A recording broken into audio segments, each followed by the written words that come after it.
Assalamualaikum warahmatullahi wabarakatuh. Alhamdulillahi rabbil alamin. Nasta'inuhu wa nastaghfiruh. Innahu huwal ghafurur rahim. Ashhadu an la ilaha illallah wa ashhadu anna Muhammadan abduhu wa rasuluh la nabiyya ba'da. Allahumma salli ala sayyidina Muhammad wa ala ali sayyidina Muhammad.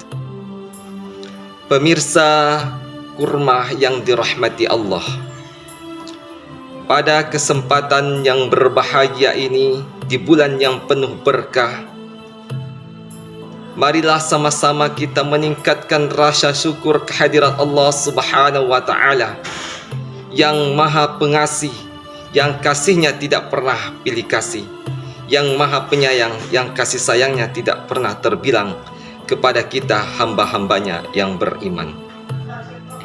Seterusnya, salawat serta salam semoga tetap tercurahkan kepada junjungan kita Nabi besar Muhammad sallallahu alaihi wasallam dengan ucapan Allahumma salli ala sayyidina Muhammad wa ala ali sayyidina Muhammad.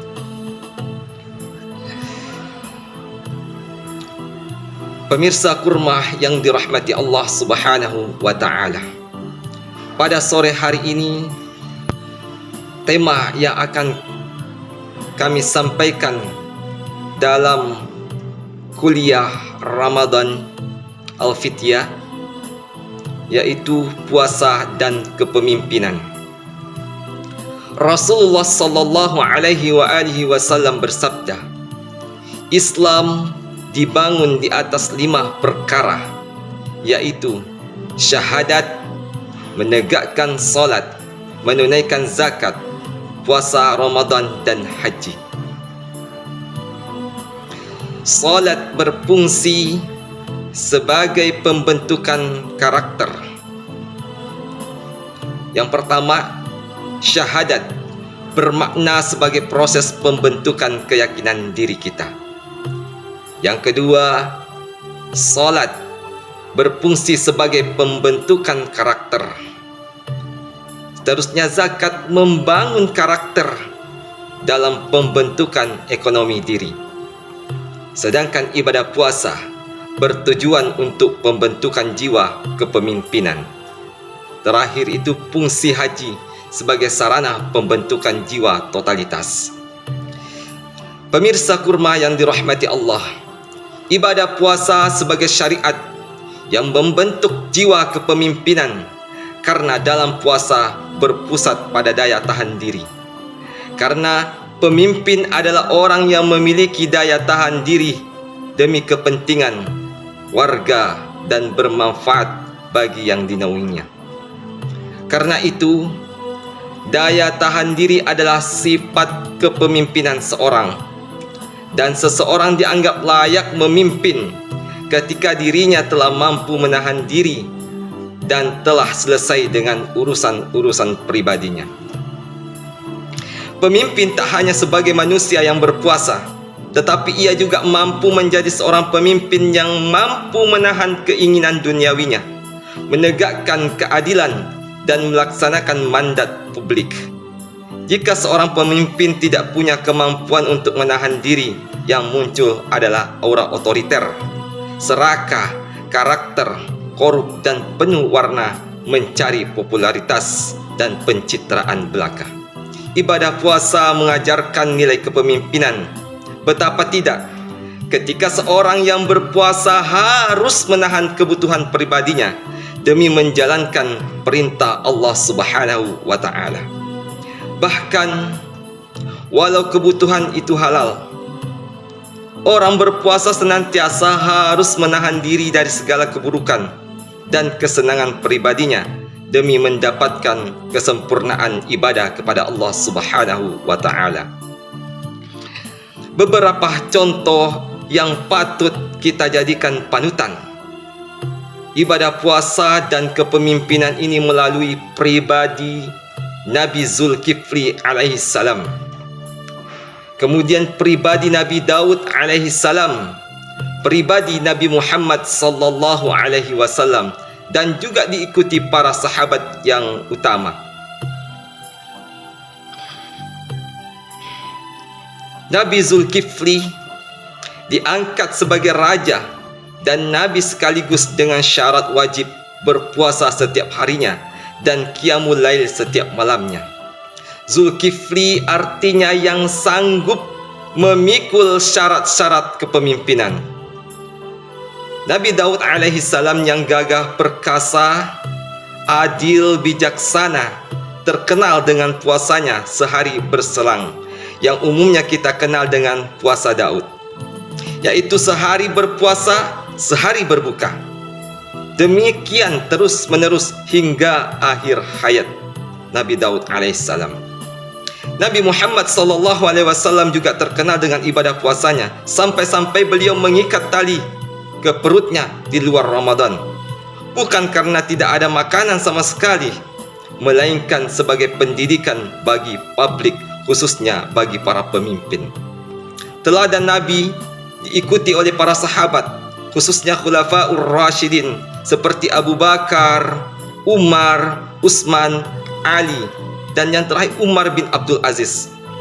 Mereka menjadikan puasa sebagai atribut dan perisai kepemimpinan, sehingga rakyatnya hidup makmur dalam bingkai kesejahteraan dan keadilan.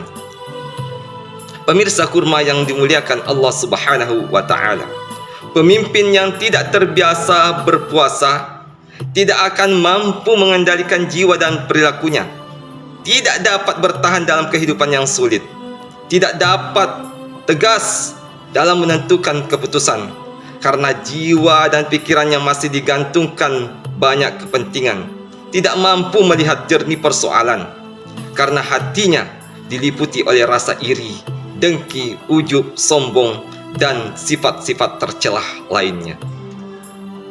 Pemirsa kurma yang dimuliakan Allah Subhanahu wa Ta'ala, Umar bin Khattab adalah sosok pemimpin yang sangat peduli terhadap rakyatnya.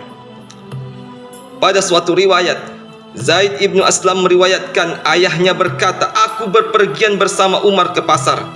Ketika itu ia seorang perempuan muda mendatanginya dan berkata, 'Wahai Amirul Mukminin, suamiku meninggal dunia dan meninggalkan seorang bayi perempuan yang demi Allah akan tumbuh besar tanpa tanah, kebun dan makanan. Aku khawatir tentangnya.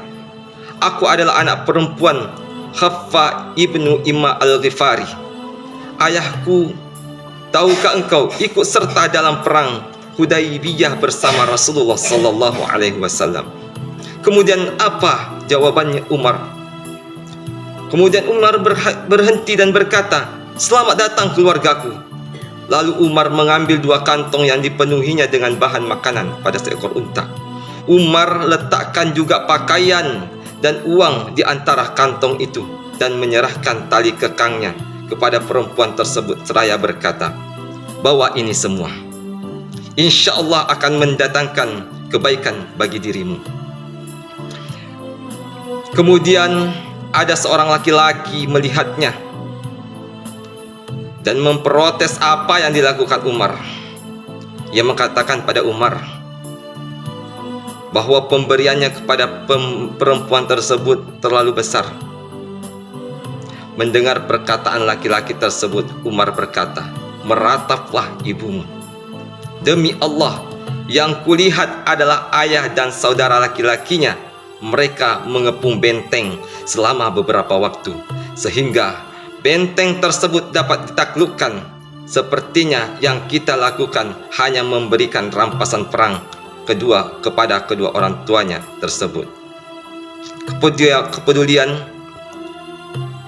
sikap peduli Umar terhadap warganya tak hanya itu saja. Ada beberapa riwayat dari Auza'i, Umar ibnu Al-Khattab keluar rumah pada tengah malam. Hal tersebut dilihat oleh Talha. Umar masuk ke sebuah rumah, lalu ke rumah lainnya.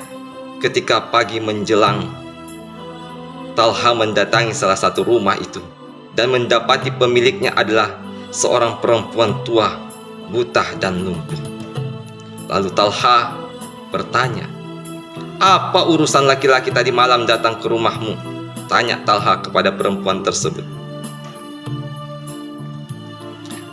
"Kenapa laki-laki?" Kemudian perempuan itu menjawab, "Laki-laki itu rutin mengunjungiku sejak lama. Dia memberikan sesuatu yang dapat meringankan penderitaan kami dan membersihkan beberapa kotoran-kotoran yang ada." Mendengar perkataan sang nenek, Talha berkata pada dirinya, "Celakalah engkau Talha, Umar tidak dapat ditiru."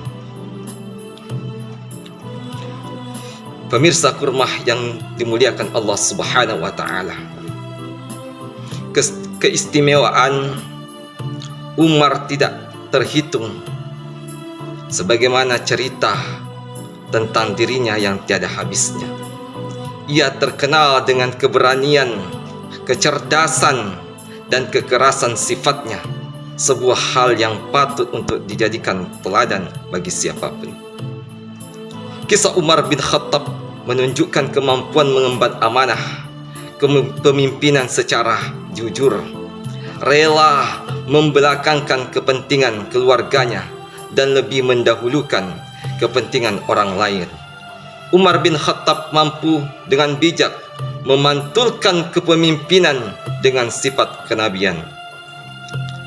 Pemirsa kurma yang dirahmati Allah, puasa Ramadan sepatutnya memantulkan sikap kepemimpinan kita ini sebab pada hakikatnya puasa Ramadan menghendaki setiap orang menjadi pribadi dengan jiwa kepemimpinan yang membawa kemaslahatan.